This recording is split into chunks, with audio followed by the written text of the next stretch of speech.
दूसरों के साथ ऊर्जा के लेन देन को बेहतर बनाएं। भाग 8। इस जीवन रूपी नाटक में जब हम अलग अलग जन्मों में कई लोगों से मिलते हैं तो हम उनके ऑरा और उनके द्वारा फैलाए गए वाइब्रेशन के संपर्क में आते हैं और वे हमारे।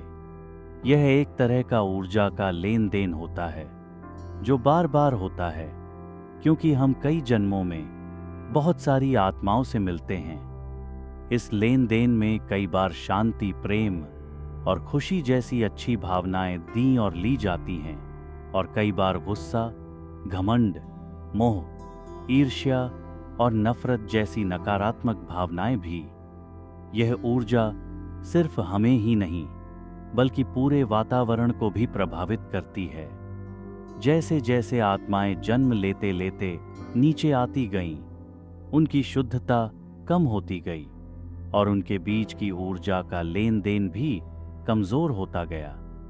आज नकारात्मक ऊर्जा का आदान प्रदान इतना बढ़ गया है कि इससे और भी आत्माएं दुखी और कमजोर हो रही हैं। तो इस स्थिति को कैसे सुधारा जाए, आइए जानें। आत्मिक स्थिति में रहकर दूसरों से मिलें। परमात्मा हमें सिखाते हैं कि जब भी हम किसी से मिलें तो उसे एक आत्मा के रूप में देखें और यह याद रखें कि वह भी परमात्मा की संतान है। यह दृष्टि हमें उनके अंदर की अच्छाइयों को देखने में मदद करती है, जैसे शांति, प्रेम, खुशी, पवित्रता, शक्ति और ज्ञान, और हमें उनकी कमजोरियों पर ध्यान देने से बचाती है।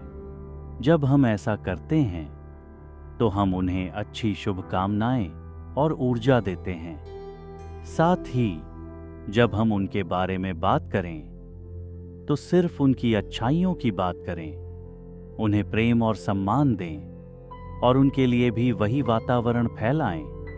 परमात्मा कहते हैं, जो शुभकामना देता है वह शुभकामना पाता है, जो शांति देता है वह शांति पाता है, जो प्रेम देता है वह प्रेम पाता है, जो खुशी देता है वह खुशी पाता है। तो जो ऊर्जा हम दूसरों को देते हैं वही हमें लौटकर मिलती है। इस तरह हमारे बीच और पूरे संसार में एक अच्छा और सुखद ऊर्जा का लेन देन होता है।